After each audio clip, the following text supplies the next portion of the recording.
Hi, welcome to another episode of Tom's Kitchen. Today is a beautiful crisp fall morning and I'm going to share with you 3 sauce recipes. The first 2 are Italian sauces. One is a pesto sauce and the other one a puttanesca sauce. And the third one is a Mexican sauce, a tomatillo sauce. So they're very delicious, very easy to make. Without further ado, let's go. While the focus of this episode is in 3 sauces, the pesto, the puttanesca, and the tomatillo, I will actually show you 4 dishes that go very well with these 3 sauces. Let's start off with the pesto sauce. For the ingredients you will require 1 pound of fresh basil or a big bag, 3 large cloves of garlic, a 1/4 cup of pine nuts, 2 tablespoons of olive oil, a 1/4 cup of water, and salt and pepper to taste. In a food processor, chop the pine nuts together with the garlic. After a few spins, add the basil and chop it until it's very well mixed. Next, go ahead and add the salt, pepper, and the olive oil. Puree the mixture until you have a good solid paste. Feel free to add a little bit of water if the sauce is too thick and you want to thin it out a little bit.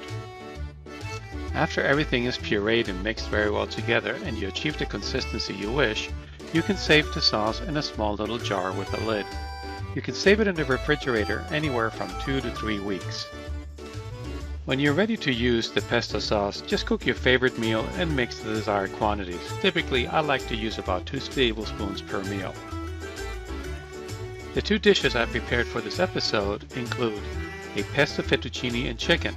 The fettuccinis that I used are the profile frozen fettuccinis. The second dish is a pesto linguine and pan-seared pork cutlets. The linguine that I used are the palmini linguine. It's palm hearts cut into linguine strips. Very delicious.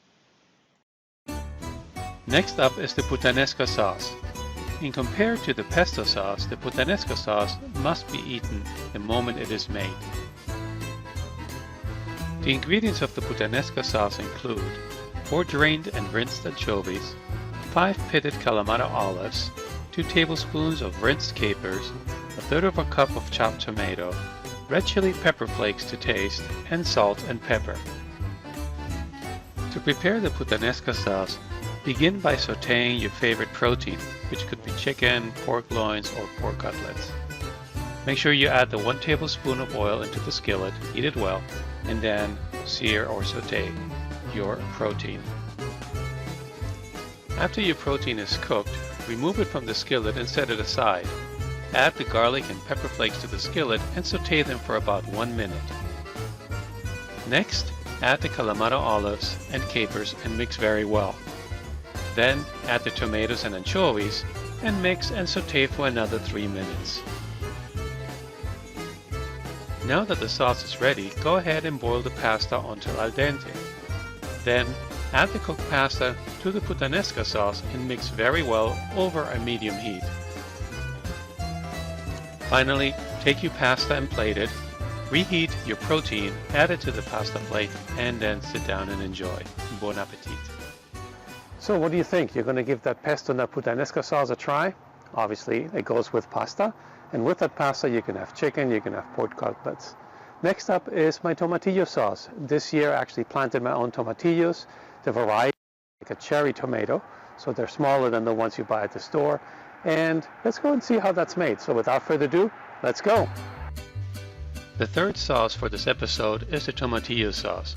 As I mentioned at the beginning, this year I planted my own tomatillos. The variety that I planted was kind of the size of a cherry tomato. As you can see from the other picture, the store-bought ones are much larger. Either way, a tomatillo is a tomatillo and you can apply this recipe for both. The tomatillo sauce is very easy to make and here are the ingredients. 1 pound of fresh tomatillos, that's what I prefer.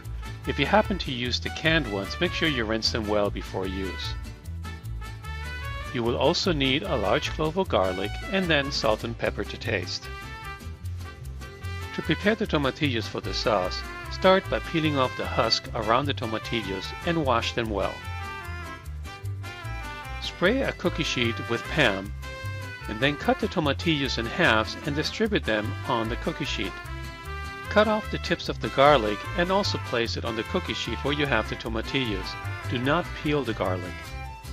In a preheated oven, roast the tomatillos and the garlic at 475 degrees for about 20 minutes. When the tomatillos are golden brown on top and a little bit burnt, remove them from the oven and let them cool down.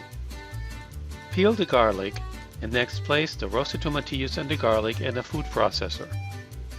Add salt and pepper to taste and then puree the tomatillos and garlic until you have a nice sauce. That's it for the tomatillo sauce. It's ready to be served. The tomatillo sauce goes best with fresh pan-seared or grilled white fish such as a tilapia, cod, haddock, or any white fish you can get at your local fish store.